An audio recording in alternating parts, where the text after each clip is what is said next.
पूस की अंधेरी रात थी। चांद की हल्की हल्की रोशनी चारों तरफ फैली हुई थी। तारे भी आसमान में जगमगा रहे थे।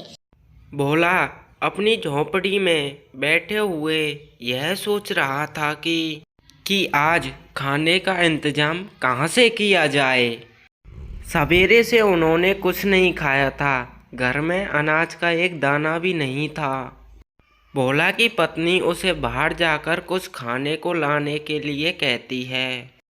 कड़कती ठंड में उनके पास गर्म कपड़े पहनने के लिए गर्म कपड़े नहीं थे।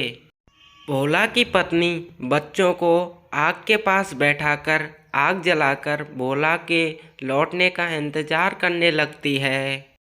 भोला खाने की तलाश में इधर उधर भटक रहा था।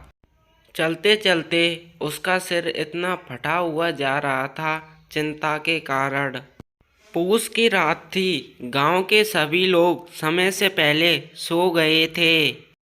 लाख कोशिशों के कारण खाने का कोई भी इंतजाम नहीं हो सका। तभी भोला को सामने एक गन्ने का खेत दिखाई देता है। खेत को देखकर भोला के मन में एक उम्मीद जागी। जैसे ही वह गन्ना तोड़ने के लिए आगे बढ़ता है, पीछे से किसी ने उसे आवाज दी। कौन है वहाँ? तुम यहाँ मेरे गन्नों की चोरी करने आए हो? चले जाओ यहाँ से, वरना मैं मार मार कर तुम्हारा सिर फोड़ दूंगा। तुम्हें शर्म आनी चाहिए। चोरी करते वक्त तुम्हें शर्म नहीं आती क्या? चले जाओ यहाँ से। सुना नहीं क्या तुमने? खेत के मालिक ने भोला को चोरी करते हुए पकड़ लिया था। भोला उनके सामने रो पड़ता है और अपनी सारी स्थिति बताता है और रोते हुए वहाँ से चला जाता है। खेत में खड़े गन्ने को देखकर जो उसकी उम्मीद जगी थी वो अब टूट गई है। भोला अब उदास मन से लौटने लगता है।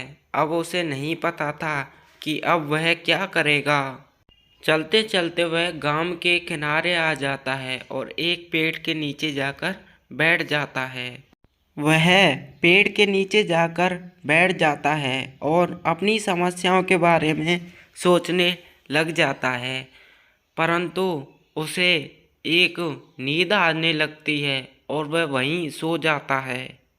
जब उसकी आँख खुलती हैं तब तक सुबह हो चुकी थी।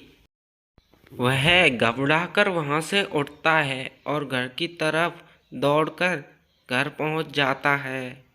घर पहुँचकर वह रोने लगता है। वह देखता है कि उसका पूरा परिवार बेहोश है। वह और जोर जोर से रोने लगता है। अपने परिवार की ऐसी स्थिति उसे देखी नहीं जा रही थी। उसके मन में बहुत बुरे बुरे ख्याल आने लग रहे थे। भोला के जोर जोर से रोने की आवाज़ सुनकर उसकी पत्नी उठ जाती है। वह भोला को बताती है कि कल रात में एक व्यक्ति बहुत सारा अनाज और जलाने के लिए लकड़ियाँ लेकर आया था।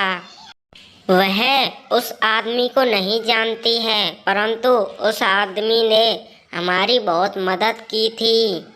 उस अनाज से हम लोगों ने खाना बनाया और खाना बनाकर हम बहुत गहरी नींद में सो गए थे। यह सुनकर भोला बहुत ज़्यादा खुश होता है और उसके जान में जान आती है। भोला की पत्नी समझ रही थी कि भोला ने ही उस आदमी को भेजा था जिन्होंने उन्हें खाना दिया था। फिर भोला उन्हें बताता है कि उसे मदद के लिए कोई आदमी मिला ही नहीं था। पति पत्नी दोनों सोच में पड़ जाते हैं कि भला वो आदमी कौन था जिन्होंने उनकी मदद की थी तथा इनके परिवार की स्थिति के बारे में उस व्यक्ति को कैसे पता चला। भोला कहता है शायद वो ऊपर वाले ने भेजा हुआ एक फरिश्ता है और वो हमारी मदद के लिए आया था।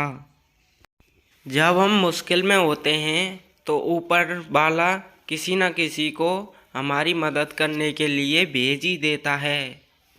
इस तरह से भोला और उसके परिवार ने उस पूस की रात को काटी। भोला के परिवार ने ऊपर वाले का शुक्रिया अदा करा और खुशी खुशी रहने लगे।